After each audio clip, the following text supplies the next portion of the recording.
안녕하세요. 오늘도 사연살롱을 찾아주셔서 감사합니다. 대학생 아들을 둔 40대 여성이에요. 부모복 없는 년은 남편복도 없다고 하죠. 제 인생을 돌이켜보면 그 말은 반이 맞고 반은 틀렸던 것 같아요. 저는 4살 무렵 엄마가 오래 앓던 지병으로 돌아가셔서 한동안 아빠와 단 둘이 살았어요. 택시를 몰던 아빠는 저를 혼자 집에 둘 수가 없어서 동네 과일가게 아주머니한테 저를 맡기고 일을 하셨어요. 어린 딸을 키우며 일을 하는 게 힘드셨을 텐데 아빠는 어떻게든 엄마의 빈자리를 채워주려고 노력하셨어요. 아침마다 커다란 손으로 끙끙거리며 제 머리를 묶어주셨고 서툰 솜씨로 제 입에 맞는 반찬을 만드시느라 고생하셨죠. 하지만 아빠가 아무리 노력을 해도 엄마의 빈자리는 티가 났어요. 동네 아이들이 엄마 없는 애라고 놀리며 놀아주지 않았으니까요. 이런 사정을 딱하게 여긴 과일가게 아주머니는 틈만 나면 저희 아빠한테 재혼 얘기를 꺼내셨어요. 그럴 때마다 아빠는 한사코 거절을 하셨고요. 누가 정시 좋으라고 재혼하라는 줄 알아? 저 어린 게 엄마도 없이 저러고 사는 거 불쌍해서 그러지. 정시야 일 나가니까 모르겠지만 내가 가만 보니 윤지가 또래 애들한테 따돌림을 당하는 것 같더라고. 옷도 맨 칙칙한 사내 애들 옷 같은 것만 입고 머리도 늘 엉망이고 애들 보기에도 안 좋아 보이는 거지. 그러니까 싫다고만 하지 말고 진지하게 생각 좀 해봐. 애 엄마 떠난 지도 벌써 3년이 다 돼가잖아. 3년상 치렀다 셈치고 이제 슬슬 윤지한테 새엄마 만들어 주라고. 모르긴 해도 윤지 엄마도 그걸 바랄 거야.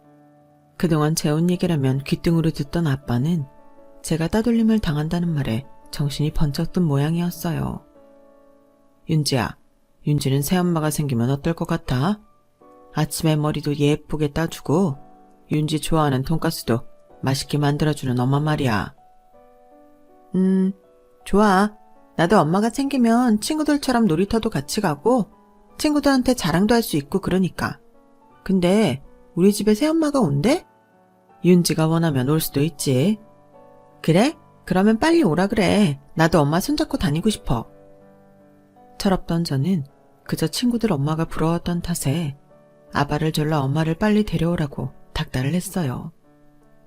그런 저 때문이었는지 아빠는 주변에서 소개해주는 선자리에 빠지지 않고 나가기 시작했죠. 그러다 제가 7살이던 가을, 아빠는 재혼을 하셨어요. 새엄마 역시 결혼에 한 번 실패한 분이셨는데 저보다 2살 어린 아들을 키우고 계셨어요. 두 분 모두 자식을 위해 하루빨리 안정된 가정을 꾸리고 싶으셨던 터라 결혼식도 생략하고 바로 살림을 합치셨죠. 새엄마가 살던 집은 우리 집보다 좁아서 새엄마와 동생이 저희 집으로 들어와 살게 되었어요. 하루아침에 엄마와 남동생이 생긴 저는 갑작스러운 변화가 두렵기보다는 오히려 신이 났어요.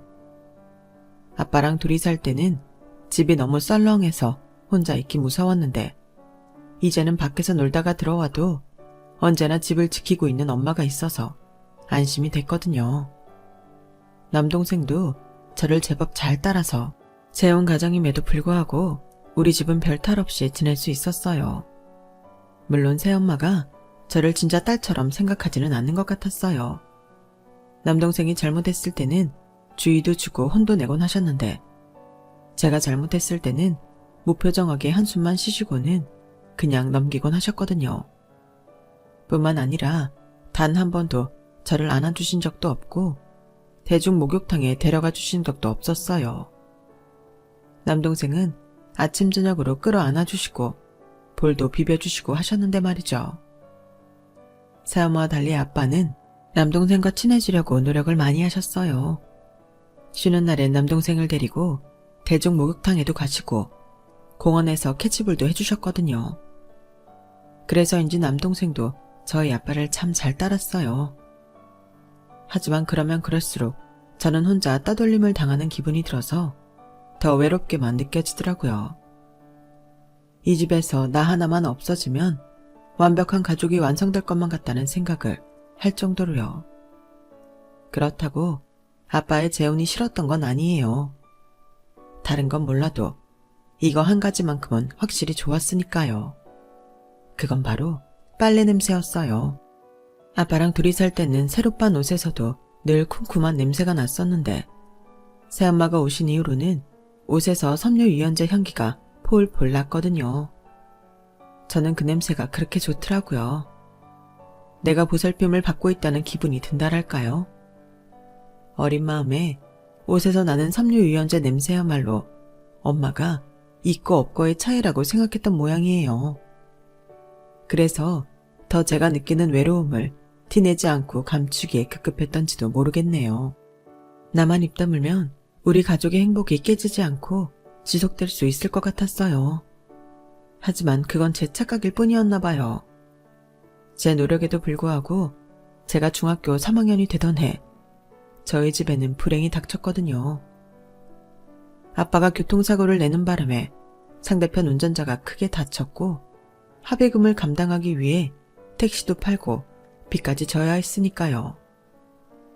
모범 택시를 몰던 아빠는 회사에 들어가 일반 택시를 몰게 되었어요. 전보다 일하는 시간은 길었지만 벌어오는 돈은 전보다 못했는지 늘 새엄마랑 돈 때문에 말다툼을 벌이셨죠. 그만 좀 닥달해. 나도 한다고 하잖아. 나도 힘들어. 그러니까 제발 돈돈거리지 좀 마. 내가 나주차고 그래요. 당장 생활비에 애들 학원비까지 돈 나갈 구멍은 사방에 널렸는데 벌어오는 돈이 쥐꼬리 같으니까 그러잖아요. 그럼 당신도 나가서 돈 벌어. 나만 붙잡고 돈 타령하지 말고. 누군 일 안 하고 싶어서 하네요. 내가 일 나가면 애들은 누가 키워요? 살림은 누가 하냐고요? 그러게 왜 졸음운전은 해가지고 이게 다 당신이 버린 건데 왜 나만 못된 아내를 만드냐고요? 매번 똑같은 얘기의 반복이었지만 부모님이 안방에서 말다툼을 하실 때마다 저는 겁이 나곤 했어요. 이러다 두 분이 갈라져서 다시 예전처럼 아빠와 단둘이 살게 되면 어떡하나 하고 말이죠. 겁을 먹은 남동생을 끌어안고 괜찮다고 안심을 시켜주고 있었지만 정작 제 자신은 하나도 괜찮지 않았어요. 그러다 몇 달 뒤 경제가 어려워서 그런지 택시 손님이 별로 들지 않아서 아빠는 입사한 지 1년도 되기 전에 정리해고를 당하게 되었어요. 당장 생계를 책임져야 했던 아빠는 공사판에 나가 막노동을 시작했고 그러다 실족을 하는 바람에 세상을 떠나시고 말았어요. 평소와 똑같이 식구들이 잠든 새벽에 혼자 일을 나가셨던 아빠였는데 밤이 되자 아빠 대신 아빠의 부고가 날아든 거였죠. 저를 비롯해 새엄마와 남동생은 느닷없이 찾아온 아빠의 죽음이 실감이 나지 않았어요. 그래서 장례식장에서도 넋이 나간 사람들처럼 영정 앞을 지키고 있을 뿐이었죠. 아빠와 함께 일을 하시던 분들 얘기에 따르면 명백히 안전장치 소홀로 인한 산재였어요. 하지만 사측 입장은 완전히 다르더라고요. 사고 시간이 근무 시간 이후였고 아빠 온몸에서 술 냄새가 진동했다는 이유로 모든 건 술에 취해 공사장에 무단 침입한 아빠의 잘못으로 발생한 인재라는 거였죠. 아빠를 잃은 슬픔도 잠시. 장례식장에 찾아온 사측 변호사는 새엄마가 아빠 보상금 얘기를 하자 뜻밖의 말을 꺼내놓았어요. 개인의 부주의에 따른 사고로 인한 브랜드 이미지 실추와 공사 지연에 따른 피해 보상금을 청구하겠다고 말이죠. 그쪽 남편이 술 마시고 떨어져 죽은 걸 누구 탓을 합니까? 자꾸 피해자 코스프레를 하시는데 이번 사고로 가장 피해를 본 건 회사라고요. 그러게 작업이 끝났으면 곱게 집으로 돌아갈 일이지 뭐하러 술까지 마시고 작업장에 들어와선 사고를 냅니까? 탓을 하려거든 아주머니 남편을 탓하세요. 사측 변호사와 함께 장례식장을 찾아온 공사반장은 쩌렁쩌렁하게 울리도록 소리쳤어요. 사람이 죽었는데 장례식장에 찾아와서는 고인의 명복을 빌지는 못할 망정 오히려 죽은 내 아빠 탓을 하는 걸 보자 속에서 뜨거운 무언가가 솟아오르는 기분이었어요. 그래서 저도 울먹이며 소리쳤죠. 아저씨가 봤어요? 우리 아빠가 술 마시는 거? 우리 아빠 술 못 마셔요. 몸에서 알코올 분해가 안 돼서 마시고 싶어도 술 못 마신다고요. 그리고 그 공사장 야간 작업도 하잖아요. 우리 아빠도 일주일에 2-3번은 꼭 야간 작업하고 오신 거 제가 똑똑히 기억한다고요. 우리 아빠 야간 근무하다가 사고 당한 건데 왜 아니라고 거짓말해요? 아니, 이 조그만 게 어디 어른들 얘기하는데 끼어들어. 너 저리 안 가. 공사반장이 저를 떠밀려 하자 새엄마가 제 앞을 막아서며 말했어요. 갈 거면 당신들이 가. 왜 내 남편 장례식장까지 찾아와서 마지막 인사도 못하게 방해하는 거야? 자꾸 이렇게 내 남편 탓으로 몰아가면 우리도 장례 멈추고 부검할 거야. 부검해서 내 남편이 정말 술을 마셨는지 따져볼 거라고. 만약에 부검 결과가 술 마신 거 아니라고 나오면 나 당신들 가만 안 둘 거라고. 처음 어른들 앞에서 소리를 칠 때만 해도 아직 세상 물정 모르는 18살 고등학생이 어디서 끼어드냐고 새엄마한테 한 소리 들을 줄만 알았어요. 그런데 오히려 엄마가 제 편을 들어주시자 처음으로 내가 혼자가 아니라는 생각이 들더군요. 이날 처음으로 한편이 된 우리 모녀 덕분에 상황은 완전히 뒤집어졌어요. 부검을 하겠다는 새엄마 말에 1시간도 안 돼서 사측 변호사가 다시 찾아와 보상금을 제시했거든요. 보상금을 정확히 얼마나 받았는지는 모르겠지만 새엄마는 그 돈으로 전철역 근처에 커피 전문점을 차렸어요. 안 그래도 아빠가 돌아가시고 당장 먹고 살 길이 막막했던 터라 새엄마는 하늘이 도왔다며 안도하셨죠. 달라진 생활만큼이나 아빠의 죽음으로 저는 입장이 곤란해졌어요. 따지고 보면 저는 새엄마와 아무 사이도 아닌 거니까요. 남동생과도 마찬가지고요. 아빠 때문에 가족으로 살기는 했지만 피 한 방울 안 섞인 상황이라 이 집에 남아있는 게 여간 불편한 게 아니었어요. 그렇다고 새엄마가 딱히 뭐라고 하지 않았는데도 괜히 눈치가 보였거든요. 그런 제 마음을 알아챘는지 하루는 새엄마가 그러시더라고요. 네 아빠가 돌아가시긴 했지만 그렇다고 달라질 건 없어. 호적상에는 네가 내 딸로 되어 있으니까 형식상으로라도 넌 내 딸이야. 너도 알다시피 난 너한테 기대하는 거 없다. 그러니까 너도 나한테 엄마 노릇 기대하진 마. 그냥 한 집 오가나에서 한솥밥 먹고 사는 식구라고 생각하자. 그건 지금까지 살아온 것처럼 살자는 얘기나 다를 바가 없었어요. 새엄마도 저를 딸로 생각 안 했던 것처럼 저도 새엄마를 진짜 엄마라고 생각한 적이 없으니까요. 그래도 이렇게 얘기를 해주시니 고맙더라고요. 달라질 게 없다는 건 앞으로도 제가 이 집에서 지금처럼 살 수 있다는 얘기니까요. 아, 그리고 이거 하나는 확실히 하자. 비록 이 집이 네 아빠가 남겨준 거긴 하지만 내가 배우자로 되어 있는 한 내 집이기도 해. 이건 너한테 못 돌려줘. 이런 와중에도 새엄마는 자신의 재산은 확실히 지키려고 했어요. 그건 아마도 돈 욕심 때문이 아니라 어린 아들을 키워야 한다는 모정 때문이라고 생각해요. 돈 욕심이 났다면 저를 맡아서 키울 이유가 없으니까요. 그래서 저도 새엄마한테 부채감을 갖지 않고 이 집에서 살기로 했어요. 하지만 언제까지고 새엄마한테 얹혀 살 수는 없다는 걸 내심 느끼고 있었나 봐요. 남들이 대학 입시에 대한 고민을 할 때 저는 독립자금을 어떻게 만들지 고민했으니까요. 4년제 대학이 아닌 전문대를 선택한 것도 그런 이유 때문이었어요. 빨리 졸업해서 직장을 얻어 집을 나가야겠다는 생각이요. 그래서 졸업을 앞두고 먼저 취업을 했는지도 모르겠네요. 욕심을 내면 조금은 더 좋은 직장에도 갈 수 있었겠지만 그때는 빨리 들어갈 수 있는 곳에 가야겠다는 생각에 작은 광고회사에 들어가게 되었어요. 말이 회사지 구멍가게 수준의 업체였죠. 저희 회사 사장님은 유명 광고회사를 다니다 독립을 한 분이셨는데 저와는 7살 차이가 나는 젊은 분이었어요. 실력은 꽤 좋았지만 아무래도 영세한 업장이라서 맡아 하는 일은 단순한 일들 뿐이었죠. 물론 신입 디자이너인 저에게는 그마저도 벅찬 일이었지만요. 그래도 사장님한테 많이 배울 수 있어서 입사한 지 반년쯤 지난 시점에는 어지간한 전단지 작업은 저 혼자 도맡아 할 수 있게 되었어요. 사장님이 디자인을 전공한 분이라서 저희 회사의 디자이너는 초보인 저뿐이었어요. 그래서 사장님과 둘이 작업하는 시간이 많았죠. 그런데 아무리 일적으로 만난 사이라고 해도 젊은 남녀가 하루 종일 붙어 있다 보니 일이 안 생길 수가 없더라고요. 언제부터인지 모르겠지만 저는 사장님을 남자로 보게 되었고 사장님 역시 저와 다르지 않았거든요. 그래서 영업을 맡은 직원들이 사무실을 나갈 때만 기다리게 되더라고요. 그래야 사장님과 단둘이 사무실에 남게 되니까요.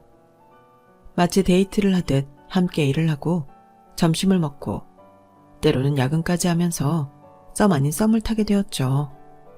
그러다가 본격적으로 사귀기 시작한 건 사장님 댁에서 결혼 닭달이 시작된 시점이었어요. 선을 보라는 어머님 전화에 이런저런 핑계를 대던 사장님이 하루는 제게 그러더라고요. 윤지씨, 나 그냥 선 볼까요? 나이도 있고 집에서도 닭달인데 윤지씨는 내가 어떻게 하는 게 좋겠어요? 순간 머릿속으로 어떻게 대답을 할까 고민을 했어요. 그런데 생각을 마치기도 전에 저도 모르게 제 입에서 이런 말이 튀어나와 버린 거예요. 보지 마세요. 그냥 저랑 사귀면 되잖아요. 말을 하고도 내가 왜 그랬을까 후회를 했지만 사장님 얼굴을 보니 제가 정답을 말한 것 같더라고요.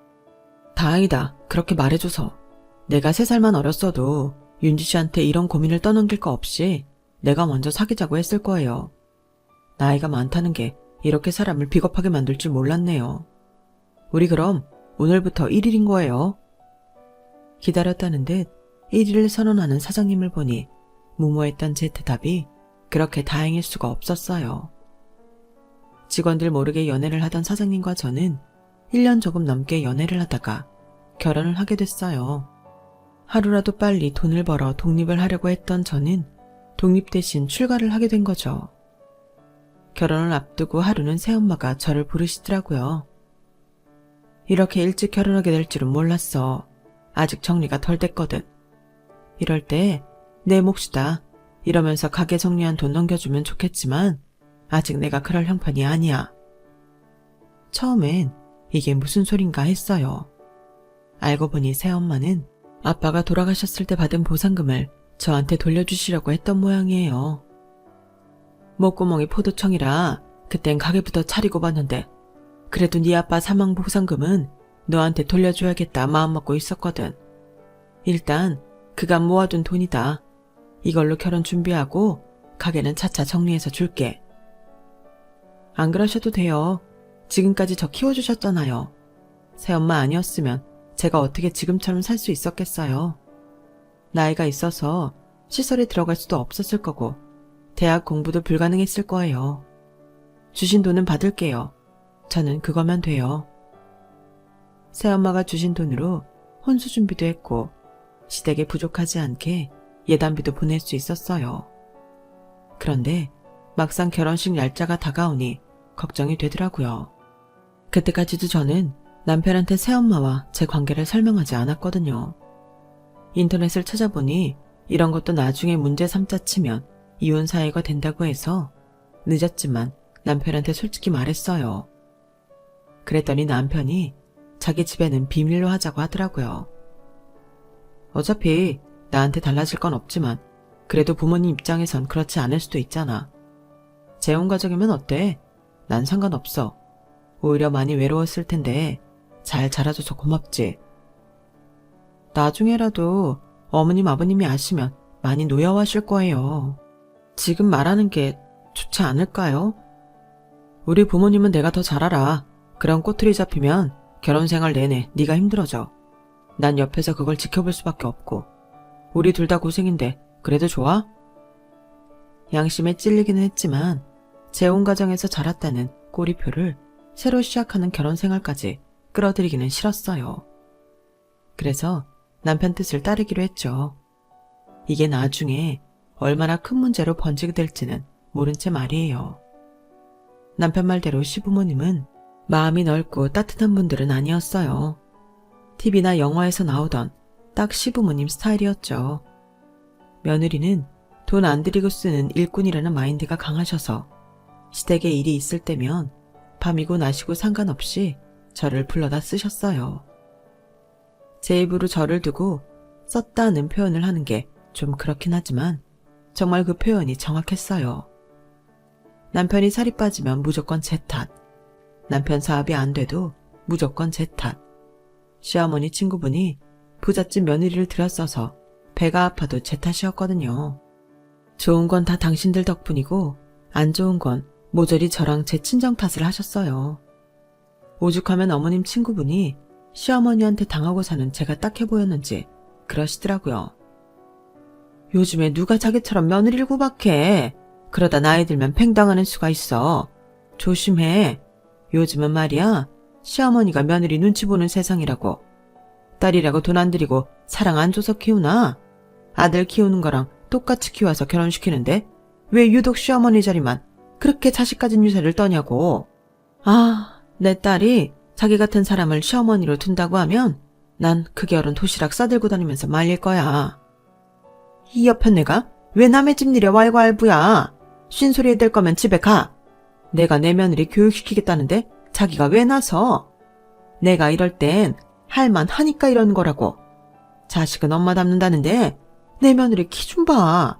난장이 똥자루만 해서는. 게다가 인물도 그렇지 콧대가 생기다 만 것 같잖아. 얘, 너 그 코로 숨은 제대로 쉬긴 하니? 키도 작아, 인물도 별로야. 게다가 학벌은 전문대 졸업이라니? 어디 하나 마음에 드는 구석이 있어야 예쁠 거 아니야. 네 입으로 말해봐라. 내 말이 틀렸니? 네, 제가 키가 좀 작긴 해요. 155cm거든요. 하지만 인물이 못났다는 말은 살면서 한 번도 들어본 적 없는데 시어머니는 늘 저보고 못생겼다고 그러시네요. 그러시면서 당신 아들은 자기 닮아서 키도 크고 인물도 좋고 공부까지 잘했다며 그렇게 자랑을 하세요. 결혼한 지 2년이 다 되도록 이런 이유로 시어머니한테 구박을 받았는데 알고 보니 저를 이렇게 미워한 데는 이유가 있더라고요. 이봐, 사람이 좀 솔직해지지 그래. 정말 자기 며느리가 못나서 밉다는 거 사실이야? 박 여사 큰딸이랑 혼사 어그러져서 그게 약올라 그러는 거 아니고. 이 옆에 내가 왜 쓸데없는 소리를 하고 그래? 안 되겠다. 자기 그만 가라.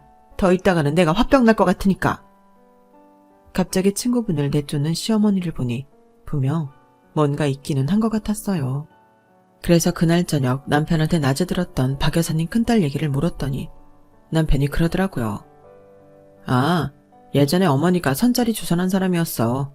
키도 크고 모델 일을 했다지 아마. 지금은 인터넷 쇼핑몰 차려서 돈 좀 벌었다나 봐.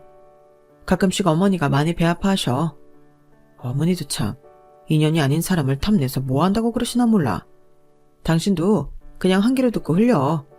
어머니 욕심까지 당신이 떠맡아 가슴앓이 할 거 뭐 있어.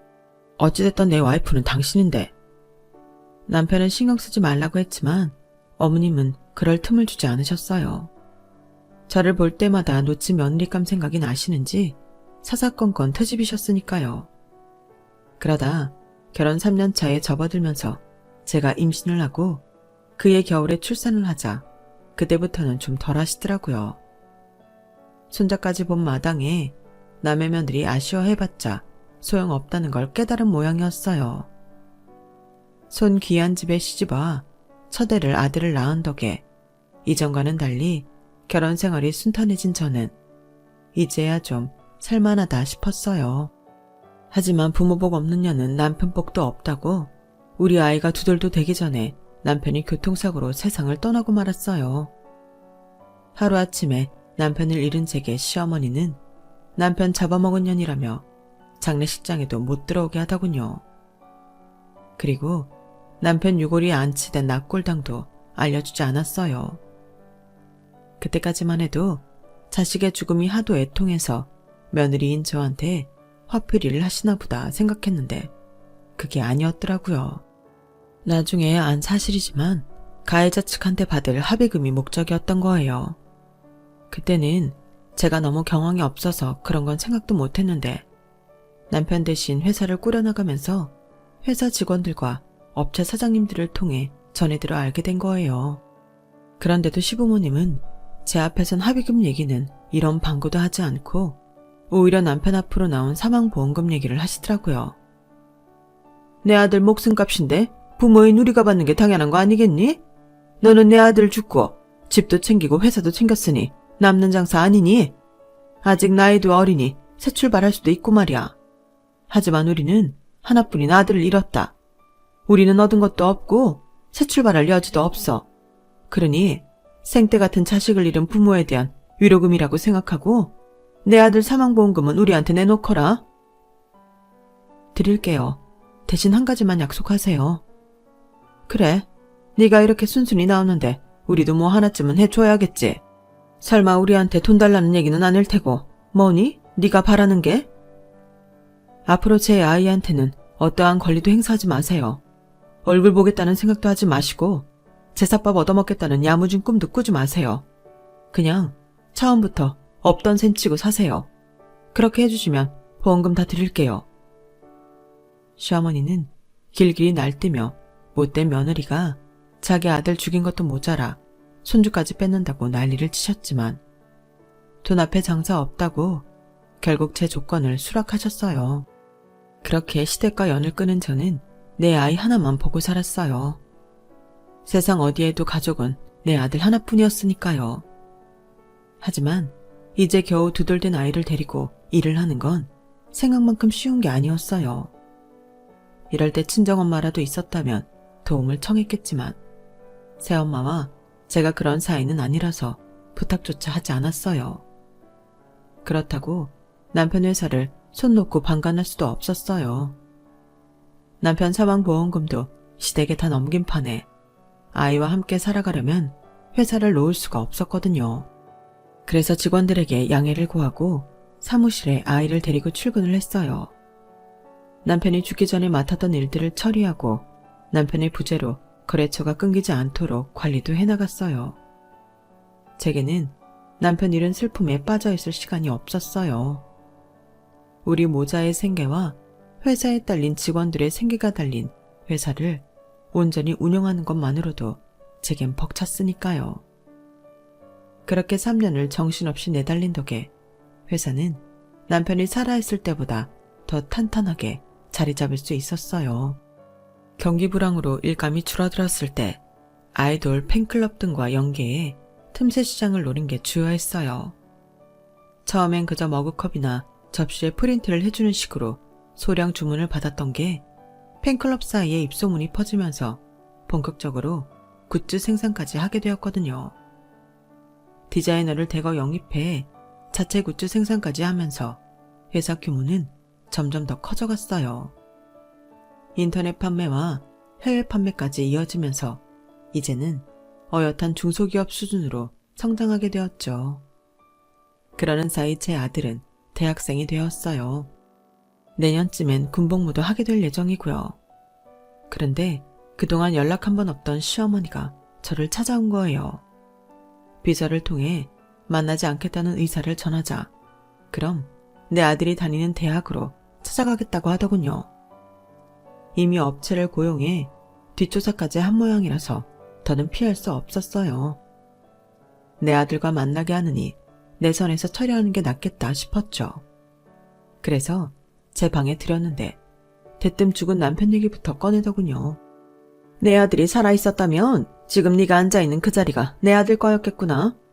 호랑이 없는 숲의 여우가 왕이라고 내 아들이 너만 좋은 일 시키고 갔어. 어쩜 어머님은 하나도 안 변하셨네요. 어머님 자식 잡아먹은 며느리란 소리 하려고 오신 건가요? 그런 거라면 더는 듣고 싶지 않습니다. 돌아가세요. 사장 자리에 앉았다고 아주 기세 등등하구나. 단도직입적으로 말하마. 우리 부부 앞으로 된 재산이 좀 된다. 집도 있고 상가 건물에 가게 하나도 가지고 있지. 그거 내 손자한테 물려줄 생각이다. 돈 뜯으러 오면 왔지 연락도 끊고 살던 손자한테 유산을 주겠다고 왔으리라고는 생각도 못했어요. 사람이 죽을 때가 되면 마음이 바뀐다더니 그게 정말인가 싶었죠. 대신 그 전에 손자로서 해줘야 할 게 있다. 내 아들이 살아있었다면 손자한테까지 이런 부탁은 하지 않았겠다만 별 수 있니? 죽은 아들을 살려 데려올 수도 없는 노릇이고. 도대체 무슨 얘기를 하려고 이리도 뜸을 들이나 했더니 글쎄. 간이식 받아야 한다는구나. 자식도 앞서 보내고 남편마저 먼저 떠나보낸 마당에 사는 게 무슨 의미냐 했다만 그래도 개똥밭에 굴러도 이승이 좋은지 아직은 더 살고 싶구나. 20살이면 한창 때 아니겠니? 지 할미한테 간 좀 떼어준다고 무리가 갈 나이도 아니니 말이다. 공짜로 달라는 것도 아니니 거절은 하지 마라. 세상에, 그러니까 유산 챙겨줄 테니 내 아들 간을 달라는 얘기였어요. 그 말을 조금도 미안한 표정 없이 해대는 꼴을 보고 있자니 속이 뒤틀리고 욕지기가 일더군요. 이게 무슨 개떡 같은 소리예요? 지금 돈 줄 테니 내 아들 간을 내놓으란 소립니까? 어머님은 어쩜 그렇게 한결같이 뻔뻔하세요? 이날 이때까지 내 아들 키우는데 우유 한 병 안 사준 사람이 이제 와서 간을 달라는 말이 그렇게 쉽게 나옵니까? 당신이 그러고도 할머니란 소리 할 수 있어요? 돈 주신다고요? 돈이라면 나도 남부럽지 않게 가지고 있어요. 당신 돈 따윈 필요 없다고요. 그러니까 더는 우리 모자 인생에 끼어들 생각 마세요. 죽을 때까지 그 알량한 푼돈이나 껴안고 사시라고요. 어머님은 자식 잃은 슬픔도 돈으로 해결할 수 있는 사람이잖아요. 그래서 내 남편 죽었을 때도 돈 챙길 생각보다 했던 거잖아요. 그때 어머님 욕심 때문에 나랑 내 아들이 어떻게 살아남았는 줄 알아요? 남편이 남긴 회사 지키려고 살던 집 전세 빼서 사무실 창고에 전기옷 깔고 살았어요. 냉기도는 바닥에서 기어다니는 내 새끼 보면서 내가 피눈물을 흘렸다고요. 그때 어머님은 아들 사망 보험금으로 따뜻한 방에서 돈 걱정 않고 사셨잖아요. 어머님이 좋아하는 돈 끌어안고 사셨잖아요. 그러니까 죽을 때도 그 좋아하는 돈 잘 끌어안고 가세요. 부고도 알리지 마시고 돈에 파묻혀 조용히 가시라고요. 경고하는데 지금 이 순간부터 내 아들 앞에 그림자라도 건드렸다간 그 알량한 돈도 다 뺏어버릴 테니까 가서 숨죽이고 사세요. 자식도 남편도 손자도 없이 돈만 남은 그 집구석에서 돈이나 세면서 죽을 날을 기다리라고요. 아셨어요? 20년 가까운 세월이 흘렀음에도 가슴에 응어리진 마음이 풀리지 않았던 저는 시어머니를 매몰차게 내쫓았어요. 살기 등등한 제 모습 때문이었는지 아니면 오래전 내 남편 사망보험금을 뺏어가며 작성한 각서 때문에 돈을 뺏길지 모른다는 두려움 때문인지 시어머니는 그 후로 저나 제 아들 앞에 나타나지 않았어요. 이제는 다 지난 일인데도 여전히 겨울만 되면 힘들었던 시절이 떠오르곤 해요. 어떻게든 회사를 살려보겠다고 전세 보증까지 빼서 넣었지만 경기 불황으로 일감은 줄어들고 매달 돌아오는 직원들 월급날이 제 목을 조이는 올가미처럼 느껴지던 때였죠. 사무실 냉골 바닥에 깐 전기장판과 전기 스토브 하나로 추운 겨울을 보내야 했던 저희 모자를 구해준 건 새엄마였어요.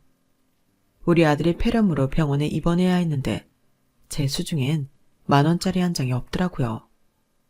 이미 직원들 월급도 밀린 상황에 어디서 돈을 구할 수도 없었죠.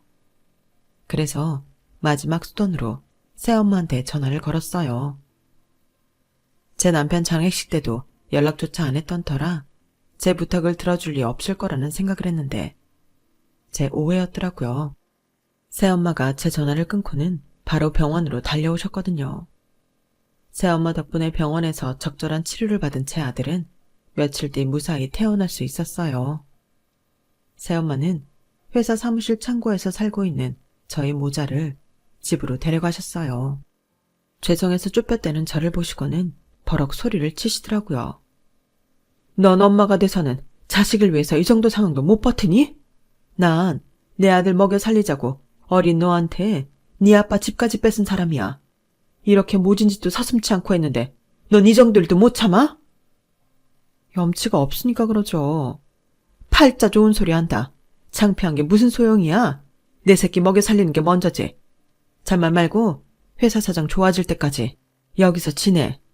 어떻게 어린 걸 그 차가운 바닥에서 키울 생각을 해? 그리고 내가 전에 말했잖아. 네 아빠 보상금은 너한테 돌려주겠다고. 그때 네가 가게 안 뱉고 놔둬준 덕에 나 그동안 돈도 많이 벌었다. 그때 못 준 돈 이번에 해줄 테니까 그거 가져가서 회사부터 살려. 회사가 살아야 너랑 네 자식도 살 거 아니야. 제발 마음 굳게 먹고 살아 이거사. 엄마가 되는 게 뭐 쉬운 일인 줄 알았니? 네 새끼 제대로 키워내려면 넌 한참 더 뻔뻔해져야 돼. 새엄마의 현실적인 조언 덕에 저는 그 어려운 시기를 이겨낼 수 있었어요. 그래서 지금도 새엄마를 만날 때면 그날 일이 떠올라 가슴이 뭉클해지곤 한답니다. 비록 제게 그리 살갑지는 않았어도 제 인생에서 가장 힘들고 어려운 순간마다 나타나 저를 도와준 새엄마를 생각하면 제가 부모복이 없는 것만은 아니란 생각이 드네요. 아니, 오히려 부모복이 있는 거겠죠? 이제는 오히려 마음 편히 늙음하게 친구 같은 엄마라고 생각하며 서로를 위해서 살아보려 합니다. 저를 따뜻하게 만들어준 새엄마도 따뜻하게 해드려야겠죠. 지금까지 제 사연을 들어주셔서 감사합니다. 항상 건강하세요. 여러분, 사연 댓글에 응원과 현명한 조언 부탁드려요. 좋아요와 구독은 저에게 큰 힘이 됩니다. 오늘도 좋은 일 가득하세요.